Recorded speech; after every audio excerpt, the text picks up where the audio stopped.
Je suis déçu. Pire, je suis dégoûté. Le milieu des adaptations nous avait tellement habitués à des massacres en règle de nos licences vidéoludiques, au profit d'une sainte capsule avec un petit arrière-goût de cyanure, que je m'étais préparé psychologiquement à déverser un torrent d'insultes, et là, que fait Prime Video?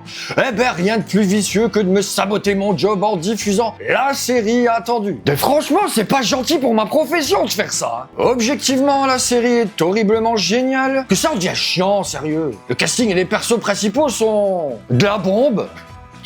De la bombe. Et la Purnelle, donc la jolie Lucie qui sort tout droit de l'abri 33 à la découverte d'un monde nouveau qu'elle affrontera avec force et courage pour retrouver son papounet. Franchement, et là, Purnelle, tout pour plaire. Aaron Moyen, aka Maximus, écuyer de la confrérie de l'acier, qui ne tardera pas à nous montrer qu'il en a des forgés dans le même métal. Walton Googie's, donc la goule la plus cool visible à l'écran actuellement. Look badass et passé composé d'un Cooper Howard toujours aussi délectable. En même temps, quand on sait choisir ses acteurs, c'est facile de faire une bonne série. Et à ce stade, je peux le faire aussi. Contrairement à Howard, il faut bien dénicher, et pour ça, il faut avoir du nez.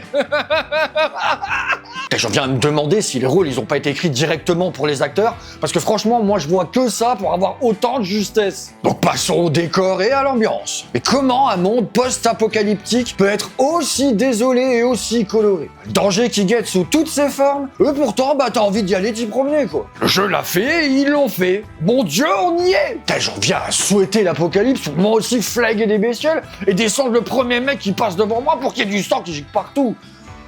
Sérieux? Oui, parce que là aussi, la série fait pas semblant. Fidèle au jeu, on cache rien. Et là, je pourrais enfin râler parce que genre, ouais, c'est trop gore. Eh ben, même pas. Parce que, histoire de me donner encore du fil à retordre, eh ben, la frontière, elle est jamais vraiment franchie. Et ça nous offre un trash justifié et fun. On n'est pas écœuré, ça nous fait marrer. Surtout si on rajoute à ça les dialogues qui vont bien.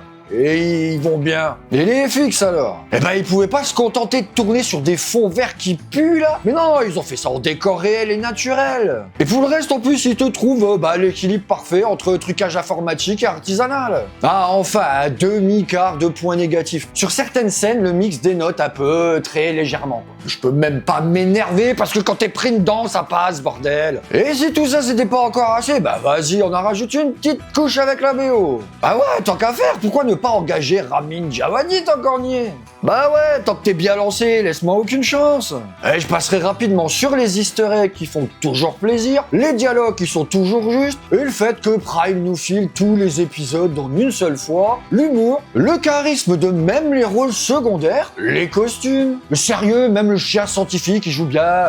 D'ailleurs, je voudrais même une série spin-off sur lui maintenant. Je suis même obligé de mon côté le plus sombre de devoir pardonner quelques lenteurs des épisodes 2 et 3, bordel. Bref, pour conclure, je dirais juste que de la création à la réalisation, en passant par la production, allez bien tous gnocca vos mères. À être aussi bon là, vous ruinez mon taf à faire du bon boulot. Mais je vous attends au tournant, parce que dès l'annonce de la saison 2, au moindre petit écart, je vous atomise. Quant à vous, je peux que vous conseiller de vous trouver un bunker et de vous y enfermer avec une palette de Sugar Bombs et oublier le monde extérieur pour binge-watcher la série loin de notre monde préatomique. Et quant à vous, portez-vous bien et on se retrouve la prochaine fois pour une nouvelle chronique. Peace!